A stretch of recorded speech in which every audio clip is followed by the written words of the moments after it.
أما بعد أعوذ بالله من الشيطان الرجيم بسم الله الرحمن الرحيم إن الدين عند الله الإسلام آمنت بالله صدق الله مولانا العظيم اللهم انفعنا بالقرآن وزينه القرآن وأدخلنا الجنة بالقرآن ونجنا من النار بالقرآن قال الله تبارك وتعالى في شأن كبيره مخبرا وامرا إن الله وملائكته يصلون على النبي يا أيها الذين آمنوا صلوا عليه وسلموا تسليما فقد من صلاة والسلام عليك أيها رسول الله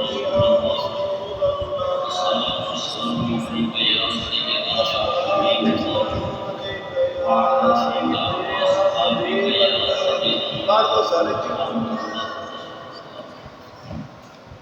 تمام در توصیف اللہ تعالیٰ کے لیے مال کی کائنات کی حیرت و قال کی شخصیات میں اللہ جل وعلا کی حسنہ کے بعد نبی رحمت شفیع رسول محتشم اللہ کے پیارے امت کے سہارے رب کے محبوب دانائے نجوم مال کی رکاب علوم بحری الوجن والی قوم مقام سیاد مقام سید انس و جان سرور لالا مقام نجر کعبہ سرنشین ماہشان ماہ قربان شہنشاہ حسینہ ترجمہ عیسے تدبیر عالم فخر آدم و بنی آدم نیر بطحا دار موحا صاحب علم نشرہ معصوم آمینہ جناب احمد مصطفیٰ حضرت محمد مصطفیٰ صلی اللہ علیہ وآلہ وسلم کی حضور ناز میں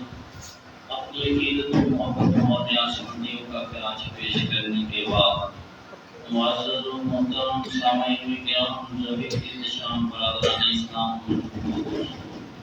اور شرکت بلائی پر جو خصوصاً مسجد اعلیٰ کے امام و خطیب السلام علیکم ورحمۃ اللہ وبرکاتہ۔ اللہ کا فضل ہے تمہارا اس طرح ہم نے باجماعت ادا کی اور اس کے بعد اللہ اس کے رسول کے ذکر الہی کے لیے جمع ہے۔ میری دعا ہے اللہ ہماری اس حاضری کو اپنی بارگاہ عالیہ میں فرمائے۔ میری آواز آپ تک صحیح آ رہی ہے؟ یہ بند کر دیں اگر آواز نہیں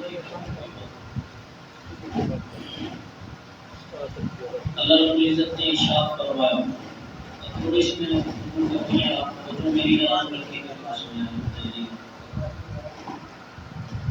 ارشاد فرمایا ان الدین عند اللہ الاسلام کہ بے شک اللہ کے ہاں جو دین ہے وہ دین اسلام ہے۔ اللہ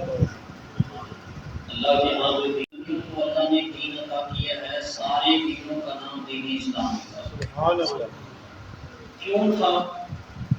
اسلام ایک ایسا نام ہے جو صحیح معنی میں کسی دین کی ترجمہ نہیں کرتا ہے۔ عربی کے اندر یہ لفظ اسلام دو الفاظ سے عکس کیا گیا ہے، دو صرف کے اندر دو بابوں سے کیا گیا ہے، ایک باب فعال سے اور ایک باب تفعیل سے، اور یہ ثلاثی مزید کفی کے ابواب ہیں اور ان کے اندر معنی کی زیادتی پائی جاتی ہے۔ پہلا باب افعال سے لفظ اسلام بیان یہ کرتا ہے اسلم یسلم اسلاما وهو مسلم ومسلم یسلم اسلام فذاک مسلم۔ اس سے جو اسلام آتا ہے اس کا اصل مقصد جو ہے وہ اکرام ہے، اکرم یکرم اکرام افعال کے بدل میں۔ تو یہاں اس کا معنی یہ ہوگا اسلام لانے کا کہ اسلام کی تکریم کی جائے، اسلام کی عزت کی جائے، دین کی عزت کی جائے۔ تو یہ بات ذہن نشین رکھیں، اس معاشرے میں جس میں میں اور آپ زندہ ہیں، اس وقت اگر ہم دینی قدروں کو بحال کر لیتے ہیں تو ہماری زندگی کو سکون ہو جائے گا۔ آج اگر ہمارے معاشرے میں افراتفری ہے بے سکونی ہے اور گھروں میں جو ہے وہ لڑائی جھگڑا اور فسق و فجور کے علاوہ کچھ بھی باقی نہیں بچا، تو اس کی ایک ہی وجہ ہے کہ ہمارے گھروں میں دین کی بے قدری ہے، دین کی بے قدری۔ کیا ہی خوب میاں وارث شاہ نے کہا تھا، کیا دین نبیلا بانگ یتیمہ آتے گھر گھر دھکے کھاوے کتوں لیاواں عمر بہادر جڑا رو دی نمبر۔ آج ہم نے دین کو دیس نکالا دیا، بیٹیاں ہیں تو وہ بے راہروی کا شکار ہیں، بیٹے ہیں تو وہ بے راہروی کا۔ وہ ایک زمانہ تھا جب ہم پڑھا کرتے تھے، زمانہ طالب علم میں، تو ایک شعر پڑھا جاتا تھا کہ امیر شہر سے لیں گے پائی پائی کا حساب، امیر شہر سے لیں گے پائی پائی کا حساب، ذرا غریب کے بچوں کو جمع تو وہ لینے دو۔ تو اس زمانے میں یہ شعر سنتے تھے تو خود غریب کی اولاد تھے، تو ایک دفعہ جوش بھی پیدا ہوتا، بلبلہ بھی پیدا ہوتا۔ لیکن اب جب ہماری باری آئی اور ہم نے معاشرہ دیکھا اور غریب کے بچوں کو جمع ہوتے بھی دیکھا، تو کیا دیکھا؟ غریب اور امیر کا بچہ دونوں چوک پہ بیٹھے ہیں، اس کے ہاتھ میں بھی موبائل ہے، اس کے ہاتھ میں غریب کا بچہ بھی برباد ہو گیا اور امیر کا بچہ بھی برباد ہو گیا، بیٹیاں برباد ہو گئی، جوان برباد ہو گئے اور رہے کھائے بزرگ بھی نہ رہے۔ آج ہمارے بزرگوں کو یہ تو پتہ ہے کہ گاؤں کی کس نکڑ پہ بیٹھ کے اور گاؤں کے کس گراؤنڈ میں بیٹھ کے تاش کھیلنی ہے، مسجد کے راستے کو بھی بھول گئے۔ رسول اللہ صلی اللہ علیہ وسلم نے ارشاد فرمایا، ایسا بوڑھا جس کی عمر 60 سال ہو جائے اور اسے پھر بھی اپنا خدا یاد نہ آئے تو یہ اس کے جہنمی ہونے کے یہ بتاؤ یار، بابے کی داڑھی چٹی ہو جائے، سال کے بال چٹے ہو جائیں، اور اسے پتا ہو کہ میں نے اب چلے جانا ہے، اب کوئی باقی ویسے تو کسی کو بھی نہیں پتا، لیکن جب وہ ہے نا جناب عمر کا قول کتنا دل آویز ہے۔ ایک شخص آیا اور اس نے آ کے کہا عمر موت سے ڈرا کر، تو جناب عمر فرمایا آج سے تیری ڈیوٹی ہے، تو نے مجھے روزانہ یاد کروانا ہے کہ تجھے موت آنا۔ وہ روزانہ آتا اور دربار میں کھڑا ہو کے کہتا عمر موت سے ڈرا کر، عمر موت سے ڈرا کر۔ جناب عمر روتے زاروں کا داڑھی پیٹ جاتا۔ ایک دن آیا تو جناب عمر فرمایا بھائی تو اپنا حساب کتاب کر، جڑے 4 پیسے تیرے بڑھتے ہو تو لے لے، آئی تو بات تیری چھٹی۔ اللہ اکبر۔ اس نے عرض کی حضور مجھ سے کوئی غلطی ہو گئی ہے، کوئی معاملہ خراب ہو گیا؟ عمر فرمایا نہیں، معاملہ کوئی خراب نہیں ہوا، اصل بات یہ ہے کہ آج میری داڑھی میں ایک چھوٹا سفید بال آ گیا ہے، آج کے بعد یہی مجھے نہیں بھولنے دے گا کہ عمر موت آنے والی ہے۔ ہمارے سر کے بال بھی چیٹے اور داڑھی میں بھی چاندی اتر آئی، اور حالت یہ ہے کہ آج بھی بابے کو حکے اور تاج سے فرصت نہیں ہے، اور نماز کی جو مخی مصلے اور صفے جو ہیں وہ منتظر ہیں کہ ہمارے اوپر سجدہ کیا جائے۔ تو اس لیے کہا کہ دین اسلام دین ہے، اور کون سا دین ہے جس کے اندر تمہاری عزت ہے، اس دین کی تم عزت کرو، اس دین کی عزت کرو، تکریم کرو، اس دین کا لحاظ رکھو۔ اچھا، ایک معنی یہ ہے، دوسرا معنی یہ ہے، آپ میری طرف توجہ رکھیں، دوسرا معنی یہ ہے کہ جس کے پاس دین ہے اس کی تکریم کی، جس کے پاس دین ہے اس کی تکریم۔ ویسے تو مسلمان سبحان اللہ بڑا عزت والا ہے۔ رسول اللہ صلی اللہ علیہ وسلم حجۃ الوداع کے موقع پہ کعبۃ اللہ کے اندر طواف فرما رہے تھے، اور طواف فرماتے ہوئے رسول اللہ صلی اللہ علیہ وسلم نے یوں ہاتھ لمبا کیا کعبہ کی طرف اور فرمایا ہے کعبے تیری بڑی شان ہے، تو بڑا عظمت والا ہے، لیکن اس بات کو یاد رکھ جس نے میں محمد کا کلمہ پڑھ لیا وہ تم سے بھی افضل والا۔ یہ میری اور تیری شان ہے یار، یہ میری اور تیری عظمت ہے۔ اور کتنے دکھ کی بات ہے کہ جس کی عظمت کے گیت محبوب علیہ السلام گائیں، وہ شام کو بموں میں بیٹھا ہو، ٹی وی چلا کے بیٹھا ہو، وہ شخص جو ہے شام کو جو ہے وہ بیٹھک پہ بیٹھا ہو اور فلم سے اس کی نگاہ نہ ہٹے، اور ڈراموں سے اس کی زندگی جو ہے آوارہ اور چوکوں اور چوراہوں کے اوپر وہ کھڑا ہو کے اپنی جوانی برباد کرے، یہ مقصد حیات نہیں ہے، اور نہ ہی مسلمانوں کے جوانوں کی یہ کاراگری ہے۔ مسلمانوں کے جوان تو وہ تھے کہ ان کی آنکھوں سے شرارے نکلتے تھے، مسلمانوں کے جوان تو وہ تھے کہ جس جانب چلتے تھے زمانے کی کایا پلٹ کے رکھ دیتے تھے. آج جوان جو ہے وہ بھی بے راہ روی کا شکار، اور بیٹیاں جو ہیں وہ بھی بے راہ روی کا شکار، اور معاشرہ جو ہے وہ بے سکونی اور اضطراری کی زندگی بسر کر رہا ہے.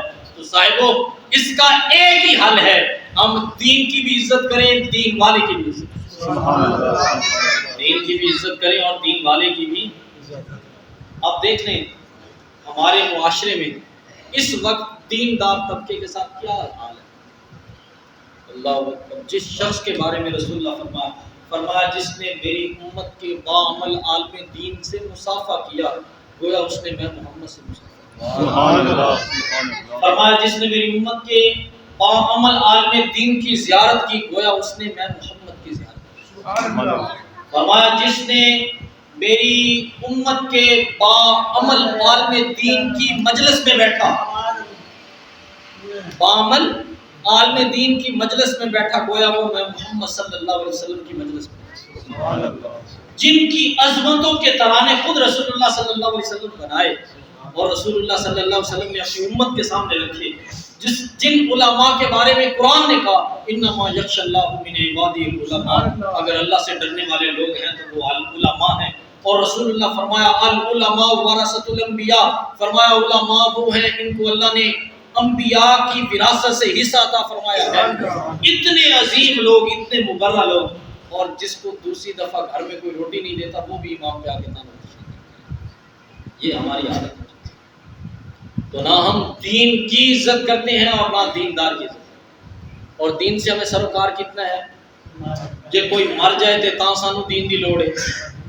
جے کوئی مر جائے تے تاں سانو. یار آپ میری طرف توجہ یار کیوں یار کب پائی کرے. آپ میری طرف توجہ رکھیے، چھوڑ دیں آپ میری طرف.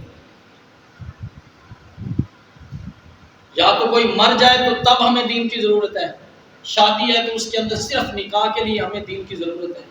باقی آپ دیکھ لیں ہمارا کوئی کام ہے جو دین کے مطابق. کھیتی باڑی ہے تو اس میں ہم ڈنڈی مار رہے ہیں، دکانداری ہے تو اس میں ہم ڈنڈی مار رہے ہیں، بیٹے بیٹیاں ہیں تو ان کے معاملات میں ہم ڈنڈی مار رہے ہیں، باپ ہونے کی حیثیت سے ہم فریضے ادا نہیں کر رہے، اور بھائی ہونے کی حیثیت سے ہم فریضے ادا نہیں کر رہے. ہر معاملے میں ہم نے دین کو کچھ ڈالا ہوا ہے، اور ساتھ ساتھ پھر ہم نعرہ بھی لگاتے ہیں غلامی رسول میں موت بھی قبول ہے، جو ہو نہ عشق مصطفیٰ تو زندگی میں. ہمارے استاد فرمایا کرتے تھے بیٹا زندگی کے موت کی بڑیاں گلاں نے، کم از کم یہ نعرہ لانا چاہیے قوم غلامی رسول میں نماز بھی. 5 جو محبوب علیہ السلام کے کہنے پہ 5 وقت کی نماز نہیں پڑھ سکتا اس نے جان کیا دے دی؟ بتائیں نا مجھے، جو 5 وقت کی نماز نہیں پڑھ سکتا اس نے جان کیا دے دی؟ وہ جان دے سکتا ہے؟ نہیں، کبھی بھی جان نہیں دے سکتا. اس لیے دین کی بھی عزت کریں اور دین داری کی بھی عزت کریں. اور دوسری چیز اب ہے لفظ اسلام. یہ جو ہم کہتے ہیں نا السلام علیکم، السلام علیکم، اس کا مطلب پتہ کیا ہے؟ اس کا مطلب یہ ہے جب کوئی کسی شخص کو سلام کہتا ہے نا السلام علیکم، تو یہ محض لفظ نہیں ہے، یہ ایک مسلمان بھائی کا دوسرے مسلمان بھائی سے عہد ہے. اور وہ عہد کیا ہے؟ جب بھائی اپنے بھائی کو کہتا ہے السلام علیکم تو وہ یہ اعلان کرتا ہے میرے بھائی آج کے بعد میری طرف سے تیری عزتیں محفوظ، میری طرف سے تیرا گھر محفوظ، میری طرف سے تیرا مال محفوظ، میری طرف سے میری زبان کی طرف سے تیری عزت محفوظ. آج کے بعد میری طرف سے تو سلامتی والا ہے، میری طرف سے تجھے امن ہے. اور جب سامنے والا کہتا ہے نا وعلیکم السلام تو وہ جواباً کیا کہہ رہا ہوتا ہے؟ وہ کہتا ہے اچھا تیری طرف سے میری عزتیں محفوظ، تیری طرف سے میرا گھر محفوظ، تیری طرف سے میرا مال محفوظ، اور میری جو ہے وہ چغلی غیبت ہر معاملے سے تو نے اپنی زبان کو روک لیا. تو وعلیکم السلام میری طرف سے بھی عہد ہے، آج سے میری طرف سے بھی تو امن والا، میری طرف سے بھی تو سلامتی والا. ایک مثال دیتا ہوں آپ کو، بات بڑی کمال سمجھ آ جائے. مولانا جلال الدین رومی رحمۃ اللہ تعالی علیہ نے اس بات کو نقل کیا ہے. آپ فرماتے ہیں کہ اللہ اکبر، خلیفہ ہارون رشید کا زمانہ تھا اور ایک شخص تھا اسے سزائے موت ہو چکی تھی. جب اسے سزائے موت ہو چکی تھی تو بلایا گیا اسے اور اس سے پوچھا گیا تیری آخری خواہش کیا ہے؟ تو اس نے کہا میں بادشاہ وقت سے ملنا چاہتا ہوں. ٹھیک ہے جی مل لو. خلیفہ ہارون رشید سے بات کی تو اس نے کہا کہ ٹھیک ہے بھائی مرنے والا بندہ چلو آخری مرتبہ کیا ہے ملا دو. جب اس سے ملاقات کے لیے اس کو لے کے گئے اس نے کہا السلام علیکم. بادشاہ نے جواباً کہا وعلیکم السلام. کہا جو اور کوئی کام میں دے دس. فرمایا نہیں بھائی کوئی کام نہیں بس میں نے چھڑ دو. وہ اب جو ساتھ کھڑے تھے کماندار انہوں نے کہا کہ تینوں چھڑ کیوں دئیے تو تے سزائے موت دا مجرم ہے. تسی سنیا نہیں ہے میں جدوں کیا السلام علیکم بادشاہ کیا وعلیکم السلام تے جنوں بادشاہ امان دے دے انہوں پھر مارا تے نہیں نہ جائے سبحان اللہ اور پھر مارا تے نہیں جائے گا. خلیفہ ہارون رشید مسکرایا اور فرمایا بھی اے بندہ اس گل نو چنگی طرح جاندا انہیں معاف کر دیتا کہ اب چھڑ دے ہوئے. اللہ اکبر. مولانا جلال الدین رومی کا یہ طریقہ ہے کہ وہ تمثیلی مثالن بات کر کے پھر خود نکالتے ہیں اس کا رزلٹ. آپ فرماتے ہیں کہ اس نے بادشاہ کی طرف سے عمل لیا تو زندگی حاصل کر لی. اے بندہ مسلمان اے بندہ مومن تو نیک عمل کر اچھے عمل کر اور اللہ کی طرف سے امان لے لے. جب تو اللہ کی طرف سے امان لے لے گا تیری دنیا بھی اچھی ہو جائے گی. اللہ تجھے رزق بھی وافر مقدار میں دے گا. جب تو مرے گا تیری قبر بھی ستھری ہو جائے گی. جب میدان حشر میں پہنچے گا تیرا اعمال نامہ بھی اچھا ہوگا اور جب اعمال نامہ اچھا ہوگا اللہ تجھے جنت کی راہوں کا مسافر ہوگا. سبحان اللہ سبحان اللہ. یہ ہے دین اسلام. ان الدین عند اللہ الاسلام. یہ دین اسلام تو دین اسلام. اس لیے مہربانی کریں اس دین کی طرف آئیں اور اس دین کی طرف جو ہے وہ راغب ہو جائیں اور اس دین کو اپنا اوڑھنا بچھونا بنائیں. خالی کھانا پوری نہ کریں. ہم کھانا پوری کرنے والے ہیں. خالی کھانا پوری دین کو سمجھیں اور اس کے مطابق پھر زندگی بسر کرنے کی کوشش کریں. آج آپ دیکھ لیں کہ کیا حالات ہیں ہمارے ملک کے اور کیا حالات ہیں ہمارے معاشرے کے. اب دیکھیں یہ جو ابھی آپ سب جانتے ہوں گے بہاولپور یونیورسٹی والا واقعہ جو ہے ایک شخص نے 5500 بیٹی سے زیادتی کی. ایک شخص نے 5500 بیٹی سے زیادتی کی. آپ مجھے بتائیں یہ بات جب یورپ والوں کو بھی پتہ چلتی ہوگی تو وہ بھی تو بتائیں. اللہ اکبر. ایک بات میں آپ کو ذرا موضوع سے میرے ہٹ کے ہے لیکن اس بات سے ریلیٹڈ ہے اس لیے سنیے اور اس کو دل کے کانوں سے سنیے گا اور اسے اندر رکھنے کا اپنے من کے اندر رکھنے کا جذبہ پیدا کیجیے گا. صرف ایک کان سے سن کے دوسرے کان سے نکالیے گا نہیں. وہ سوامی لکشمن پرساد یہ ایک ایسا شخص ہے جس نے